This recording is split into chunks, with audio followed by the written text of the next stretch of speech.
Ladies and gentlemen, welcome to GAW Academy Stormchaser. Tonight marks the final night of the men's round robin competition.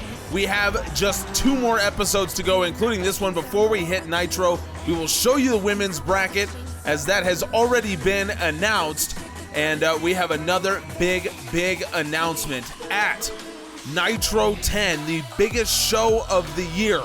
The top 2 in both the men and women's standings will fight on a special showcase match at Nitro 10. It's the first time that GAW Academy prospects have ever fought on Nitro before. It will be a historic day, and we are all looking forward to that. So we will finalize those matches next episode, but let's get right to the action. Steffer Drummond battles Jackal. How did you find a way to run?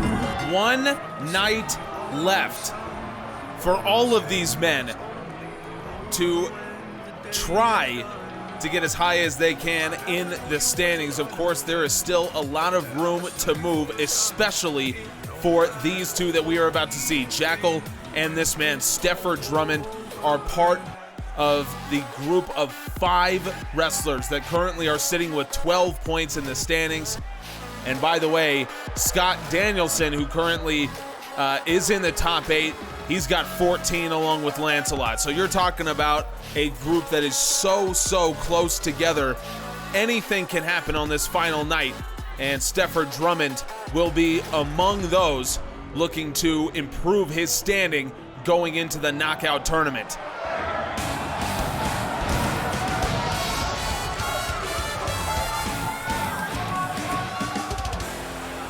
Meanwhile, here comes Jackal, one of the premier Mexican wrestlers that we've seen here in the GAW Academy, but he has fallen on hard times ever since Lancelot debuted, attacking Jackal's mentor, La Tortuga Roja, and since then Jackal has failed to pick up a win, and it has come with some significant issues between Jackal and his mentor, and we'll get into those throughout the match. But as I said, right now would be the time for Jackal to figure things out and grab himself a big win. Let's see if he can do it. Jackal and his mentor, La Tortuga Roja, I talked about the problems. Well, it all started when Lancelot debuted and attacked Roja ahead of Roja's eventual match. Roja was supposed to actually battle his student Jackal, but Lancelot attacked him. Roja allowed Lancelot to take his place, and Jackal spikes Steffer Drummond with a Frankensteiner. So after that, after Lancelot was allowed to take Roja's place, he beat Jackal in a match where Roja did not get himself involved at all, and Jackal had an issue with that, and we had some leaked audio from backstage where Jackal really ripped into his mentor about Roja not helping him out. And since then, the story hasn't really changed. Roja has not gotten involved in any of Jackal's matches in any serious capacity, and Jackal has continued to lose. And so the talk backstage is that these two are not on speaking terms. Roja continues to accompany Jackal here, as you can see, but they're not training together. Jackal is hitting the gym on his own. Very interesting, the relationship between these two men. Of course, the backgrounds are so similar. You know, both of them competed in Mexico. Jackal trying to go over the top. Steffer Drummond low bridges him. That's thinking on your feet. Something that Steffer Drummond had to do a lot in his days at the construction site. So Jackal, of course, spent most of his career in AAA. Oh, what a beautiful sling blade by Steffer Drummond. Jackal spent most of his career in AAA. He was a former AAA Cruiserweight champion, also a competitor in the first ever AAA Lucha Capital, one of their big tournaments that they run.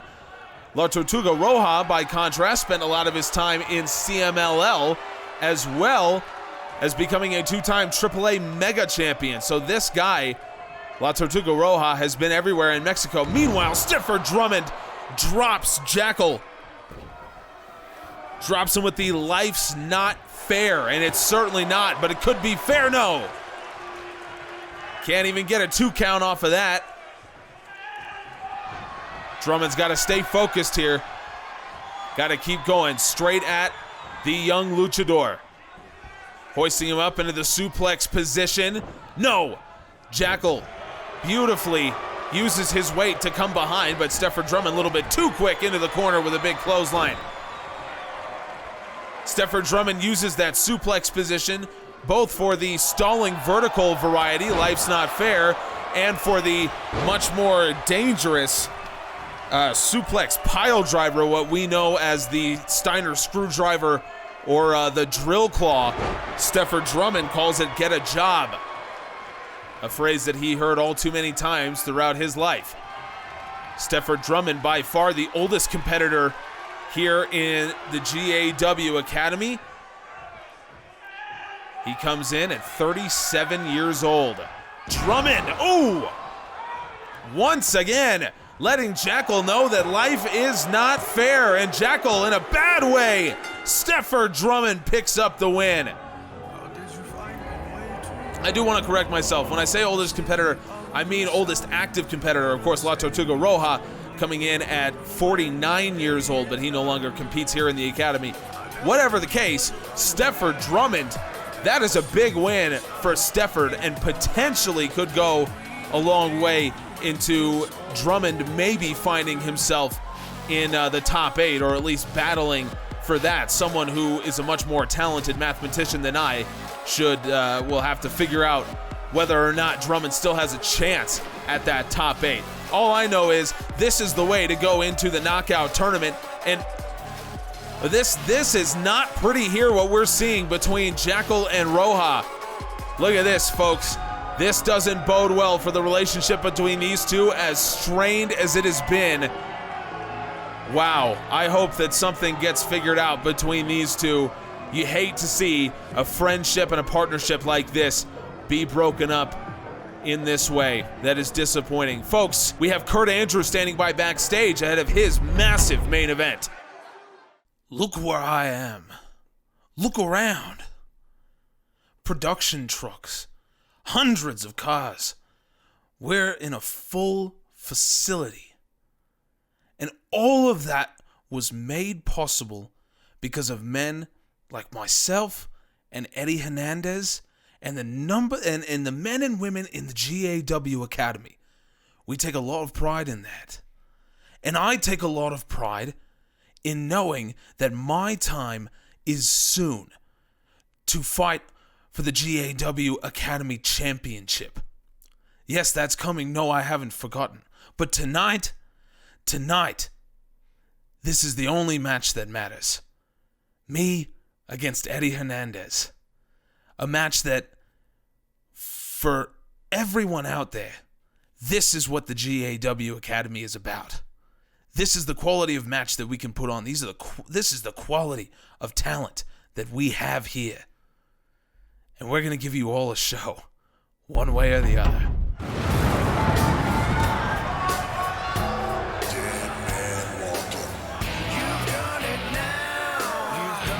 Already a lot to talk about here on this episode of GAW Academy Stormchaser. We are just one match in, but already we have a big announcement. The first ever Academy prospects to fight at Nitro. That is absolutely historic. We've seen Jackal and La Tortuga Roja further break down their friendship and partnership, and now we've seen Kurt Andrews officially, I should say he already declared that he was gunning for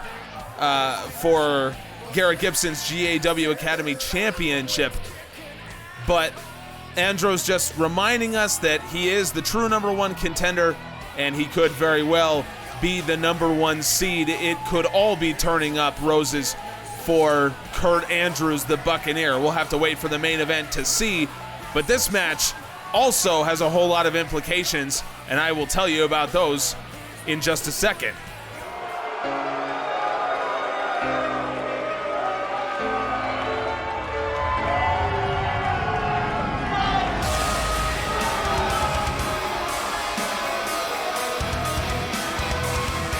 The Oni King, Oliver Parker, makes his entrance once again.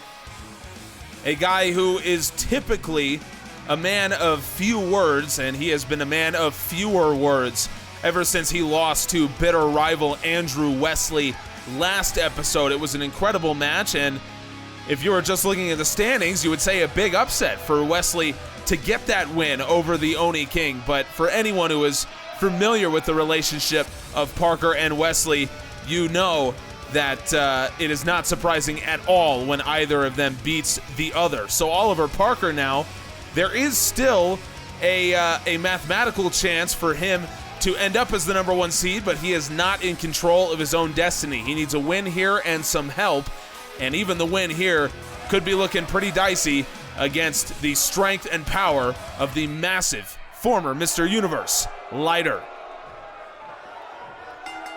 Lighter may not possess the raw size of men like Overload or Tonga. Those men weigh in excess of 400 pounds. Tonga stands at nearly 7 feet tall. And yet, Lighter, who comes in at 6'3", about 265 pounds, he is as strong as any of those guys, if not stronger.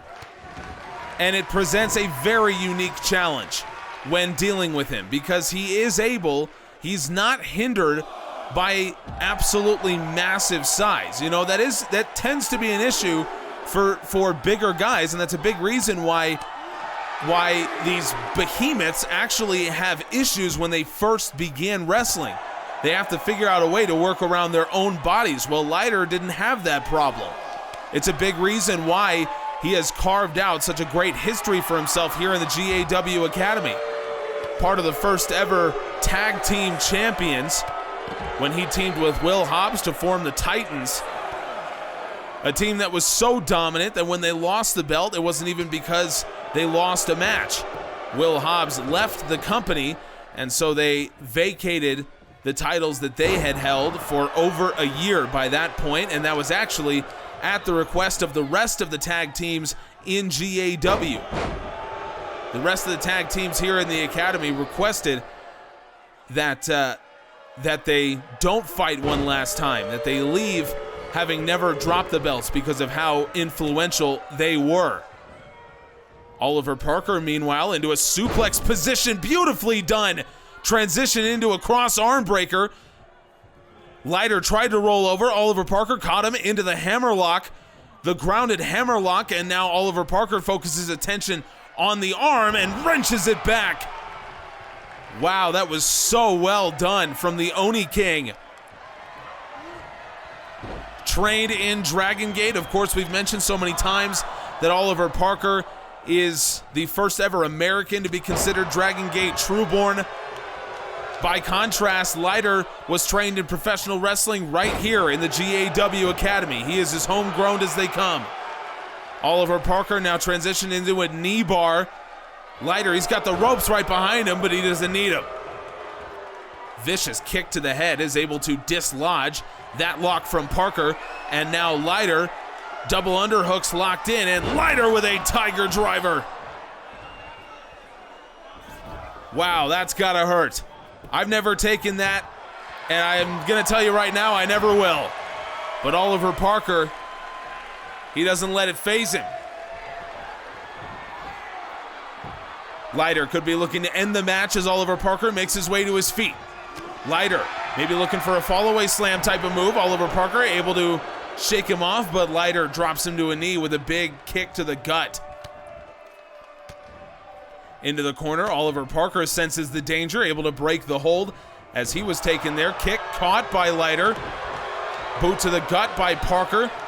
And Lighter catches Parker with a DDT. And that's exactly what I mean when I talk about the size of Lighter compared with his strength actually being a big asset. That's something that a much larger man wouldn't be able to do. Oliver Parker now. Parker, Trueborn. But the referee spotted a rope break. Parker hit the Trueborn, which is usually enough to do it in a match, but the referee saw the rope break and it took Parker aback. Parker hasn't quite realized what's gone on. And now Parker at a real disadvantage. Leiter trying to lift him up again for that Tiger Driver. Transitioned into a lariat by Parker, and Leiter forced to roll out of the ring.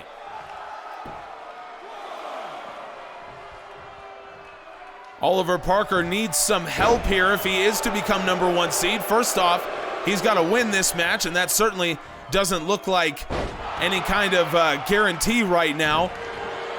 So he's got to win this match, and then he has to hope for a tie. He has to hope for a draw between Kurt Andrews and Eddie Hernandez, who face off in our main event. The only two undefeated men still left. All three are tied with 18 points, but both Andrews and Hernandez have the tiebreaker with a better record. Oliver Parker again, Trueborn. Second one of the match, Parker with a high stack. Yes, Oliver Parker picks up the win. That's how quickly a Trueborn can happen. I was busy talking about the implications of this match, what it could have for Oliver Parker and for the Stormchaser standings, and meanwhile, Parker's put himself in a position where he can hit the Trueborn for the second time. Leiter was lucky enough to escape on the first attempt, but then it was that Tiger Driver that Leiter tried to go for that Oliver Parker was able to catch. Oliver Parker now will be waiting with bated breath to see the results of our main event to see if Parker will reclaim the #1 seed, and that will be an amazing main event. But before we get there, we want to take you back to the past episode, the last episode of GAW Wednesday Night Storm, that saw an unannounced appearance from the hottest young rookie in the academy right now. You've got to say, Caitlin Dunlap came out to confront Dakota Kai, talking about Dunlap beating Asuka. And let's take a look back at what she had to say. That Dakota Kai and Team Kick are here to challenge for your world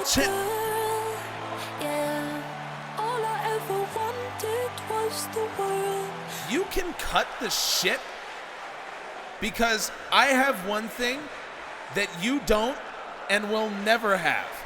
Actually, I have many things that you don't and will never have, but this one in particular, I have a win over Asuka. I beat Asuka fair and square, something that you've never done. So the championship shot goes to me, and you can sit on the sidelines like a good girl and help your friend succeed in places that you couldn't imagine. I didn't jump to the front of the queue. I played fair. Why do I have to do it, but you can't? Because I beat Asuka, princess. 世界一の戦いを日本の団体がやっているというような大会かなと思いますね。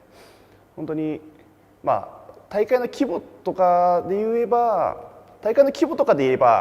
アメリカの団体とかの方が大きいことをやってると思うんですけども、リング上の戦いっていうのは世界一ですし、僕が IWGP ヘビー級チャンピオンで、イブシコータが G1 クライマックス、そのチャンピオン同士が戦うわけなので、本当に素晴らしいものが見ることができる大会になるんじゃないかなと思いますね。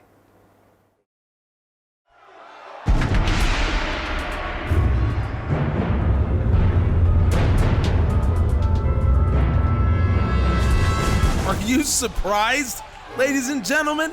I am shocked. Kazuchika Okada with a special message for his pupil Yamamoto. He has appeared, he has become just the latest in a long list of wrestling legends that have appeared on GAW Academy Stormchaser, and he joins Cody Rhodes, Kenny Omega, Casey Catanzaro. I mean, it's incredible that we get to have people like that and have people like Yamamoto, who, even though she has fallen on some hard times, which is what Okada was discussing, she still is maybe the brightest young star in professional wrestling. And so to have her here is a privilege. And to have this man here is a privilege. Scott Danielson, former GAW Academy champion, and now trying to fight for a better seed in the Stormchaser tournament.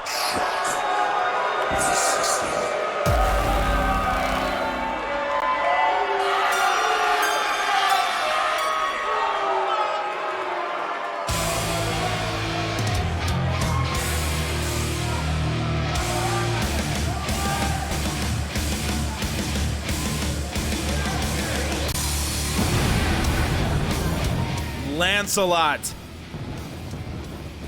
If you haven't heard about this man, you're gonna learn. He immediately turned heads and started everyone talking upon his debut. He attacked the Lucha legend, La Tortuga Roja. Well, I should say, he didn't earn his way. He brutalized his way into the tournament by attacking Roja, took Roja's place, and ever since then, he has gone 5-0. And now he's actually in a position where a win here will secure him a spot in the top 8 coming into the knockout tournament.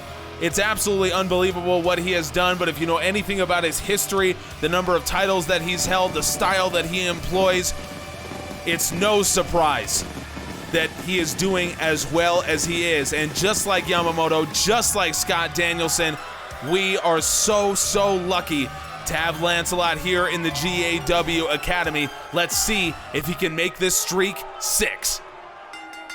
The number of accolades shared between these two men is truly unbelievable, and the difference in style will become very apparent to everyone, I believe. Lancelot comes in here as a wrestler through and through, professional wrestler. He has not done anything else in his life. He began his professional wrestling journey basically when he was still in diapers. And ever since then, look at this, Scott Danielson trying to go for that knee bar. Lancelot, that was far too early in the match to go for that, and Lancelot comes back and drops him. That was a little reminiscent of Jay White's Blade Runner. Both of these men will have a little bit of heat with Jay White. Lancelot doing that, and then of course, Scott Danielson calls his crucifix bomb the Blade Runner. Lancelot will probably be hoping that we don't see that at any point in the match. But anyway, like I was saying, Lancelot basically began his professional wrestling journey when he was still in diapers. His entire family either wrestled or has been part of wrestling promotions.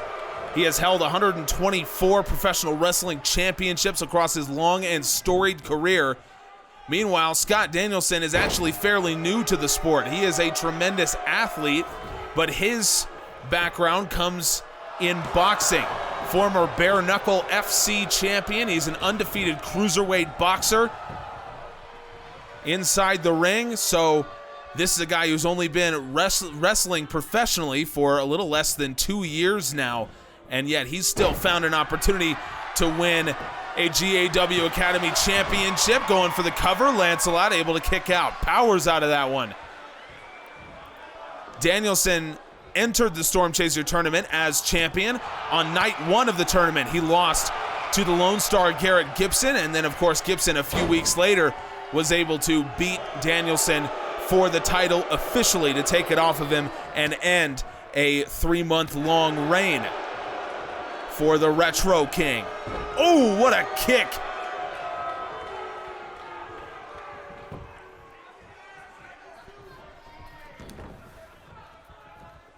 Lancelot will be looking probably to capture some gold for himself later on. And now Lancelot rolls Scott Danielson into a triangle choke.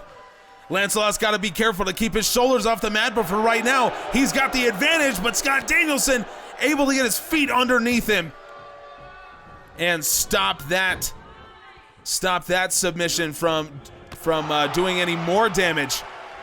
And now Scott Danielson, military press into a power slam.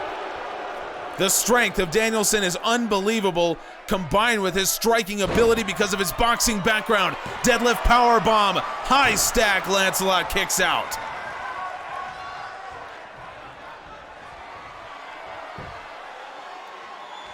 And now Danielson looking for the boot to the gut, and he's met with a knee to the head, and Lancelot with a big clothesline. I think Danielson may well have been looking for the Blade Runner like I was mentioning earlier. This time the boot caught by Danielson from Lancelot, and now Danielson trying to go for a modified sharpshooter, but immediately Lancelot was able to grab the ropes, and that is again instinct that is grown from years and years and years inside the squared circle, which is right now just something that Danielson simply cannot compete with. Lancelot may not possess the raw power that Danielson does, but the instincts of a man as experienced as Lancelot could play a huge factor in this match. Front chancery from Lancelot, beautiful toss, and Lancelot with a running knee.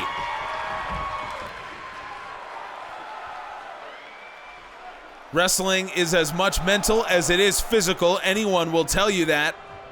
And right now, in terms of experience, in terms of instinct, Lancelot's got the advantage. Easy kick out there, and once again, Lancelot showing his resiliency.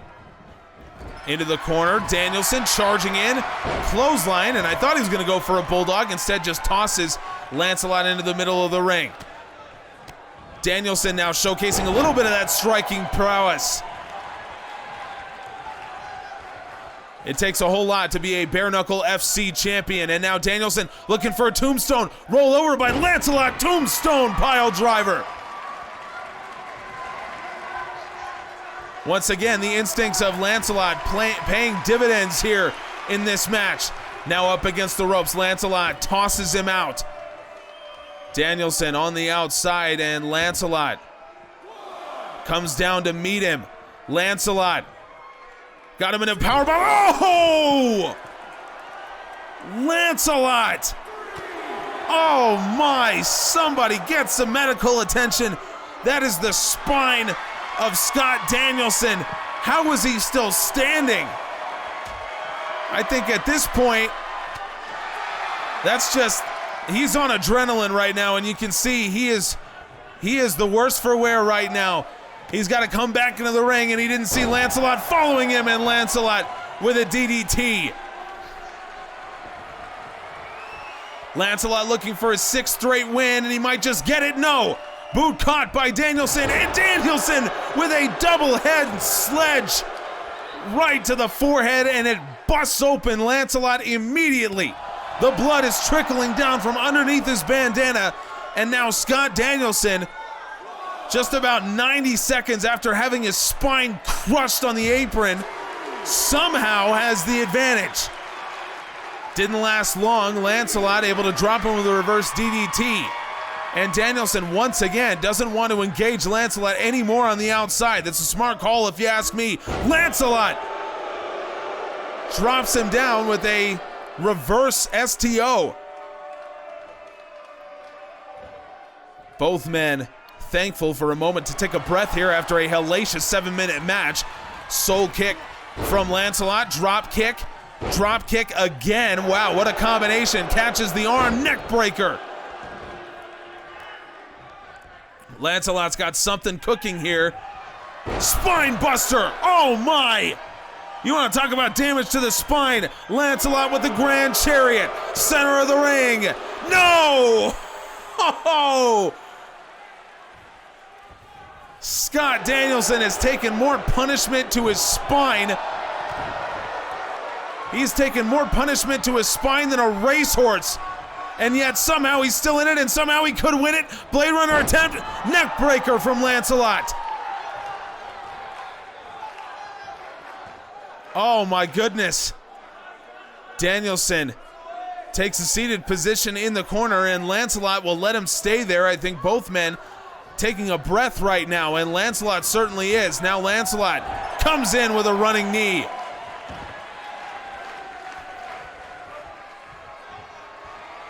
Scott Danielson, the Blade Runner, wasn't there. Lancelot, RTD, no! Danielson sidesteps the RTD, and now Danielson, military press, power slam.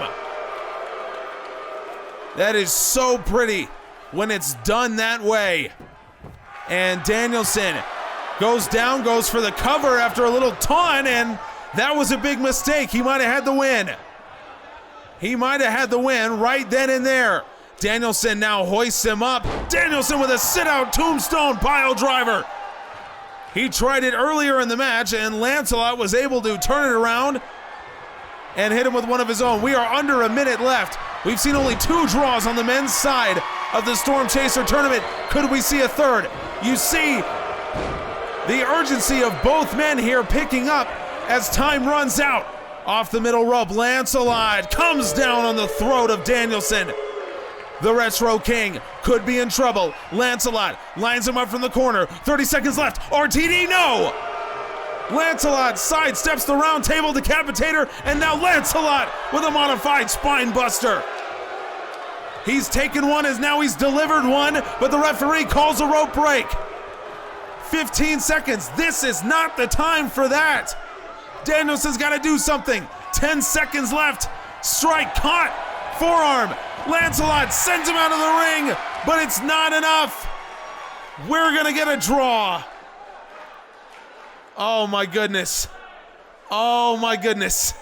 Folks, this is unbelievable what we are seeing right now. Well, before we get you to our massive main event, we first have to go through the matches that we did not see, beginning with the GAW Academy champion, Garrett Gibson. He takes down the aforementioned 400-pound overload. That's a big win for the champ. Andrew Wesley has himself on a little bit of a run here after a disappointing stretch in the middle of the tournament. He beats Ulysses Sky. Mexican Shia picks up a win for himself, much needed, against Tonga, and Flyboy gets back on track with a win over Lee Carr. So with one match to go that could decide, in the words of Bill Walton, the fate of the known universe, let's talk about the standings as they stand. Oliver Parker has reclaimed first place, but that may very well be temporary depending on the result of Hernandez and Andrews. Garrett Gibson has jumped up into second, but again, that is temporary. He will fall back into fourth after Hernandez and Andrews fight. There are the 2 undefeated men, the only men still with 9 matches on their record. Ulysses Sky still stays there at 4-6. Those 2 points from the opening battle royal definitely helping out Sky. Scott Danielson and Lancelot will now trail Andrew Wesley on winning percentage. And so Andrew Wesley fights back into the top 8. Good for him. Lighter, Flyboy, Mexican Shia, and Stefford Drummond all with 14. That is a log-jammed part of the standings right now, and all of the matches involving the men there will be incredibly interesting to see in the knockout tournament. Jackal and Overload both at 3-6-1, and Lee Carr and Tonga, as they have unfortunately been for most of the Stormchaser tournament, they round out the field at 1-9 with 11 points each. The main event will decide who is the number 1 seed. Will it be Parker? Will it be Hernandez? Will it be Andrews? We'll have to find out, and you won't have to wait very long. But you will have to wait for one more second as we make this huge announcement, folks. Yamamoto versus Catherine Sakamoto. The rivalry will come to a head next episode of GAW Academy Stormchaser. You will not want to miss it. And now, let's get on to our main event.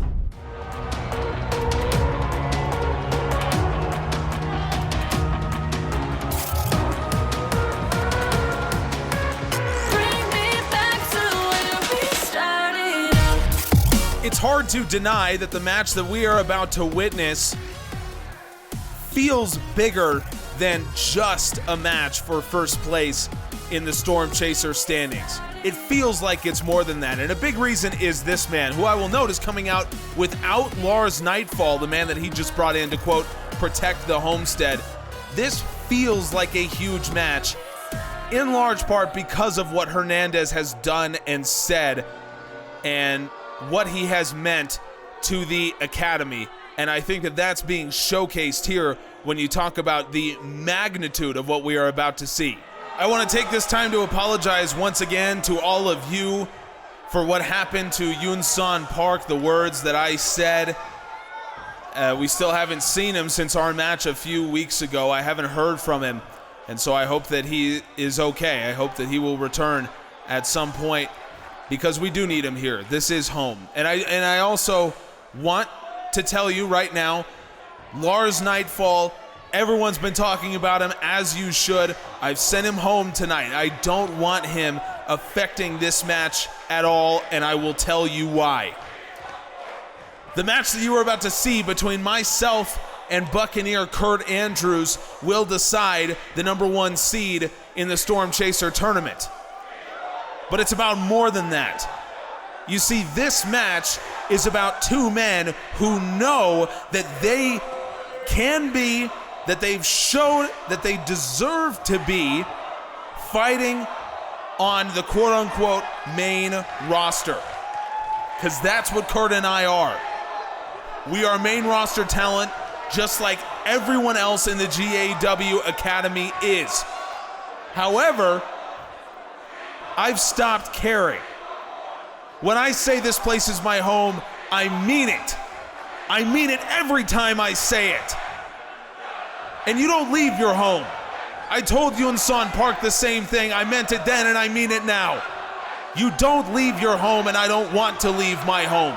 And so the match that you are about to see will be the purest, the greatest, the most unbelievable form of wrestling that you will ever see, and you can only see it here in the GAW Academy. This is not an advertising pitch. This is not for the marketers. This is not for you out there that are thinking that you can make a buck off of the GAW Academy. No, this is for everybody in the locker room. This is for every professional wrestler, everyone who has given their blood, given their sweat, given their time, given up their lives for this sport. I want you to know that the match that you are about to see is a match that you will only see in the Academy, and I mean that. Welcome home!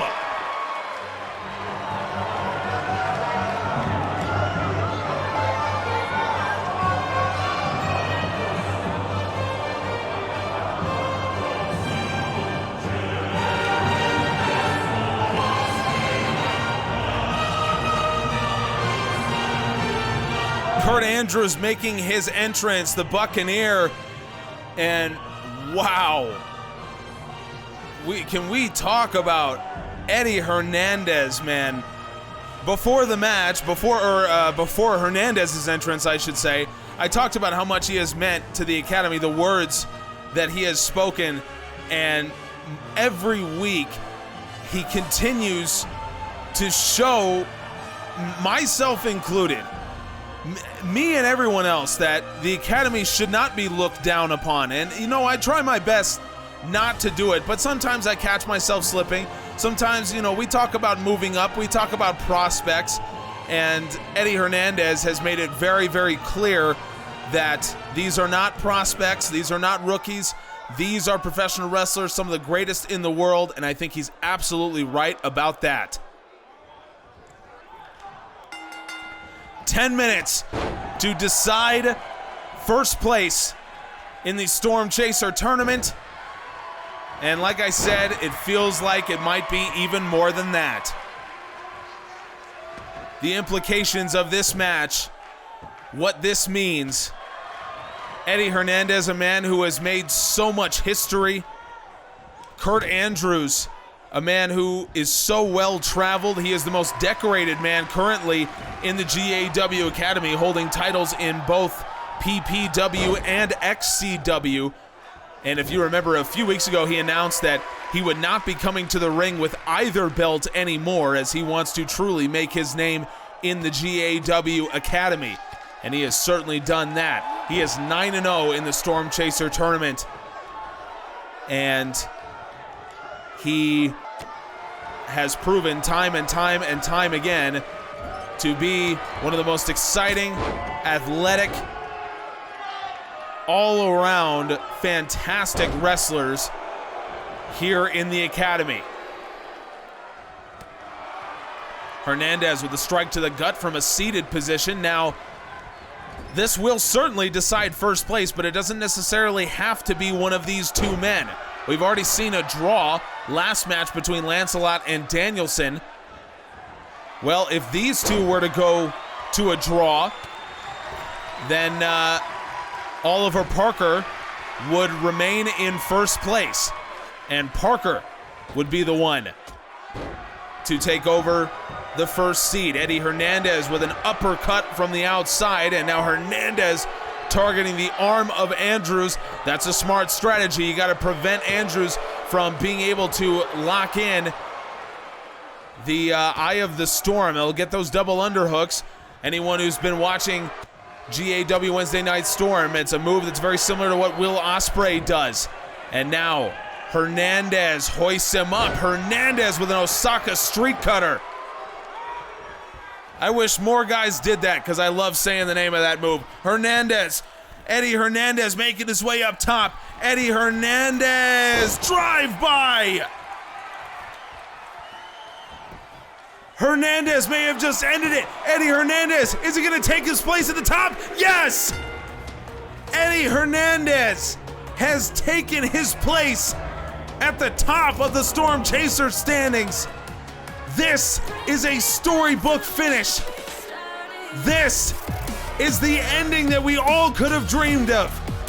Eddie Hernandez has meant so much to the GAW Academy. Everything he's done, everything he's stood for. And now he stands alone at the top of the standings. Wow, you couldn't write it like this. Unbelievable. One episode to go until the Stormchaser knockout tournament truly begins. We will finalize 2 historic matches at Nitro 10 and so much more. Folks, this is not the time to turn it off. This is the time to subscribe because so much is coming on General Admission Wrestling. Thank you so much. We appreciate you.